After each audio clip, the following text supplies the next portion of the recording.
ഇപ്പൊ നമ്മളുള്ള കൊടും വേനൽ സമയമാണ്. ആ കാണുന്ന കാട്ടുചോലകളില്ലേ, അങ്ങനെ ഒരു 100ഓളം കാട്ടുചോലകൾ മഴക്കാലത്ത് ഇങ്ങനെ ഒഴുകിയിട്ട് വെള്ള കളറിൽ നമുക്ക് കാണാൻ കഴിയും. എല്ലാം വറ്റി വരണ്ടെടുക്കാണ്. ഇതിനപ്പുറത്ത് ഞാൻ പറഞ്ഞ സ്ഥലം മേപ്പാടി. മേപ്പാടിയാണ്. ചെമ്പ്ര പീക്ക് എന്നൊരു സ്ഥലം ഇതിന്റെ അപ്പുറത്താണ്. ഒരു സൈഡ് മേപ്പാടിയും മറ്റേ സൈഡ് ചെമ്പ്ര പീക്ക്.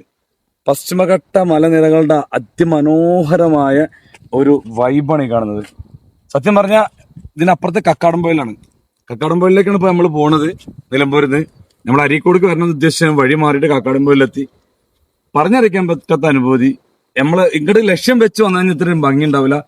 എക്സ്പെക്ടേഷൻ വന്നു കഴിഞ്ഞാൽ നമുക്കൊന്നും, എക്സ്പെക്ടേഷൻ കൊണ്ട് വന്നു കഴിഞ്ഞാൽ നമുക്കൊരു മനോഹരമായി തോന്നില്ല. പക്ഷെ നമ്മൾ അൺഎക്സ്പെക്ടഡ്, അവിചാരിതമായിട്ട് നമ്മൾ വന്നപ്പോഴാണ് ഈ ഫീൽ നമുക്ക് ആസ്വദിക്കാൻ പറ്റിയത്. സത്യം പറഞ്ഞാൽ മേലിൽ നിന്ന് ചൂടുണ്ട്, ഒരു സൈഡും തണുത്ത കാറ്റും അടിക്കുന്നുണ്ട്. മെയ് മാസമാണ്, മഴക്കാലം തുടങ്ങിയിട്ടില്ല. മഴക്കാലം തുടങ്ങിയാൽ ഇതിലോട്ടുള്ള വരവ് അല്പം കടുത്ത കൈ തന്നെ ആയിരിക്കും. എന്തായാലും ഫാമിലി ആയിട്ടൊക്കെ വരുന്ന ആൾക്കാരെ സൂക്ഷിക്കുക. പ്രത്യേകിച്ച് സന്ധ്യ കഴിഞ്ഞാൽ ഈ വഴിക്ക് വരാൻ നിൽക്കരുത്.